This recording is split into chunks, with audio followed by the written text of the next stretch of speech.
سیدنا ابو ہریرہ رضی اللہ تعالیٰ عنہ ارشاد فرماتے ہیں کہ ہمیں ایک دن رسول اللہ صلی اللہ علیہ وسلم نے خود یہ واقعہ سنایا کہ بنی اسرائیل میں دو بھائی تھے،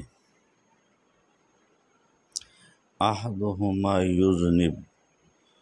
ان میں سے ایک گناہگار تھا، والآخر مجتہد فی العبادہ، اور دوسرا بہت زیادہ عبادت گزار تھا۔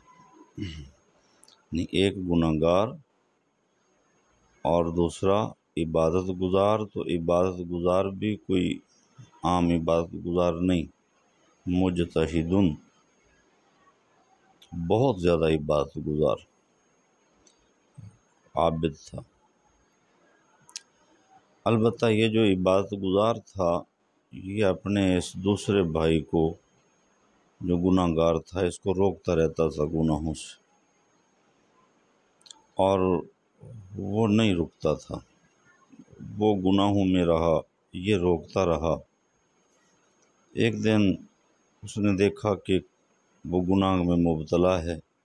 اب یہ اللہ جانتا ہے، گناہوں کا تذکرہ رسول اللہ نے نہیں کیا کہ وہ کس قسم کے گناہ کرتا تھا، بس اتنی بات ہے گناہ گار تھا۔ اور حدیث کے سیاق و سباق سے یہی معلوم ہوتا ہے کہ وہ گناہ حقوق العباد سے متعلق نہیں تھے، وہ گناہ ایسے تھے جن کا تعلق حقوق اللہ سے تھا۔ اب کس نوعیت کے گناہ تھے یہ اللہ ہی جانتا ہے۔ تو ایک دن اس نے اس کو گناہ کرتے دیکھا تو کہا کہ باز آ جا۔ اس نے آگے سے کہا خلینی و ربی، میرا اور میرے رب کا معاملہ ہے، تو درمیان سے نکل جا، تیرا کیا لینا دینا، کوئی تو مجھ پر نگران تو نہیں ہے، تو کوئی مسئول تو نہیں بنا کر بھیجا گیا ہے کہ تو جو ہے ہر وقت مجھے کوستا ہے، میرا اور میرے رب کا مسئلہ ہے، تو ہٹ جا درمیان سے، تو نہ مجھے تنگ کیا کر۔ اس نے یہ بات کہہ دی تو اس پر اس کو غصہ آ گیا، عبادت گزار بھائی کو، مجتہد فی العبادہ، اس بہت زیادہ عبادت گزار کو غصہ آ گیا، اور غصے میں اس نے یہ بات کہہ دی، واللہ لا یدخلک اللہ الجنت،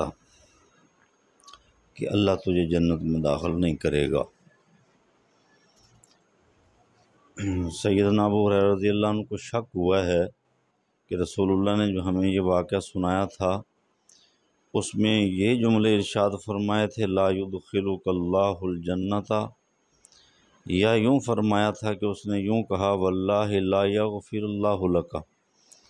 اللہ تجھے معاف نہیں کرے گا۔ یعنی ان دو جملوں میں سے کوئی ایک جملہ اس نے کہا، دونوں ہی سخت جملے ہیں، یا یہ کہا کہ اللہ تجھے معاف نہیں کرے گا، یا یہ کہا کہ اللہ تجھ کو جنت میں داخل نہیں کرے گا۔ یہ دونوں ہی سخت جملے ہیں اور دونوں کا تعلق اللہ کے علم سے ہے، جس کو کوئی اور بندہ نہیں جانتا کہ کسی کو معافی ملنی ہے کہ نہیں ملنی، اور کس نے جنت میں جانا ہے اور کس نے نہیں جانا، یہ راز سوائے اللہ کے کسی پر بھی کھلا ہوا نہیں۔ لیکن اس نے یہ بات کہہ دی تو نبی کریم صلی اللہ علیہ وسلم نے ارشاد فرمایا کہ اللہ تعالیٰ نے ان دونوں کو حاضر کیا، کیا شکل ہوگی ان کی حاضری کی کہ وہ کیسے حاضر ہوئے، مر گئے، مرنے کے بعد خدا تعالیٰ نے حساب کتاب کے دن آنے سے پہلے ایک تصوراتی شکل رسول اللہ نے پیش کر دی کہ ایسا تصورات میں ہوا اور حقیقت میں ایسا ہی ہو جائے گا جس دن حساب کتاب کا دن ہوگا۔ تو دونوں کو کھڑا کیا، اور وہ جو عبادت گزار تھا اس سے یہ پوچھا کہ تو نے جو اس کو یہ کہا تھا کہ میں اس کو جنت میں نہیں داخل کروں گا یا اس کو معاف نہیں کروں گا، کیا تو میرے علم پر، میرے فیصلوں پر واقف ہو گیا تھا؟ تو جان گیا تھا کہ میرا کیا فیصلہ ہے؟ تو ناراضگی کا اظہار اللہ تبارک و تعالیٰ نے کیا۔ اور اللہ نے پھر اس وقت ایک فیصلہ سنایا، گنہگار کو کہا ادخل الجنت برحمتی، تو جا بھائی میری رحمت سے جنت میں داخل ہو جا، اور اس کے بارے میں حکم دیا، یہ جو مجتہد فی العبادت تھا اس کے بارے میں حکم دیا اذهبوا به الی النار، اس کو جہنم میں پھینک دو۔ سیدنا ابو ہریرہ رضی اللہ عنہ رسول اللہ صلی اللہ علیہ وسلم کا سنایا ہوا یہ واقعہ سنا کر آخر میں اس حدیث میں سیدنا ابو ہریرہ ایک جملہ ارشاد فرماتے ہیں اور خلاصہ نکالتے ہیں اس کا، اور وہ یہ ہے، سیدنا ابو ہریرہ فرماتے ہیں والذی نفسی بیدہ لتکلم بکلمۃ اوبقت دنیاہ و آخرتہ، کہ مجھے قسم ہے اس ذات کی جس کے قبضہ میں میری جان ہے، کہ اس آدمی نے صرف اپنی زبان سے ایک کلمہ نکالا ہے، ایک کلمہ بولا ہے، سخت کلمہ تھا، اور وہ ایک کلمہ ایسا بن گیا کہ اس نے اس کی دنیا بھی برباد کر دی اور اس کی آخرت بھی برباد کر دی۔ ہمیں جو سبق ملا اس واقعہ سے وہ یہ، ٹھیک ہے ہمیں خیر کی بات کہنے کا حکم ہے کہ ہم خیر کی بات کہیں، برائی سے روکیں، لیکن یاد رکھ لو ہر چیز کا ایک پیمانہ ہے۔ کچھ لوگ ہوتے ہیں ماتحت ہوتے ہیں، کلکم راعٍ وکلکم مسئول عن رعیتہ، وہاں تو اللہ تعالیٰ نے ہر بندے کو نگران بنایا ہے کہ اپنے ماتحتوں کو ہر طرز سے سمجھائے اور گناہ سے روکے، پیار سے، نرمی سے، سختی سے۔ وہاں تو حکم ہے، مثلاً اولاد ہے، بادشاہ کے لیے اس کی رعیت ہے، یہ بیوی بچے، یہ سب انسان ان کا مسئول ہے، اور وہاں تو ضرورت ہے اس بات کی کہ وہاں تربیت سختی کے ساتھ بھی کرنی ہے۔ جیسے ارشاد فرمایا کہ تمہارا بچہ اگر 10 سال کا ہو جائے اور نماز نہ پڑھے تو فضربوہ علیہا، اس پر اس کو مارو بھی، یہاں تو مارنے کا بھی حکم ہے۔ من رأى منکم منکرا فلیغیرہ بیدہ، جب برائی ہوتے دیکھو تو سختی کے ساتھ روکو۔ تو یہ سب ماتحتوں کے بارے میں ہے۔ فرمایا کہ تمہارا کوڑا اپنے بیٹے کے لیے، تمہارا کوڑا ہمیشہ گھر میں لٹکتا رہنا چاہیے، تو ان کو تو سختی کے ساتھ ہم روک سکتے ہیں، روکنا بھی ہے، ذمہ داری بھی ہے، نگران ہیں۔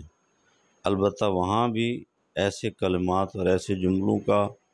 بڑا ہی احتیاط رکھنی ہے کہ کوئی ایسے کلمات نہ نکل جائیں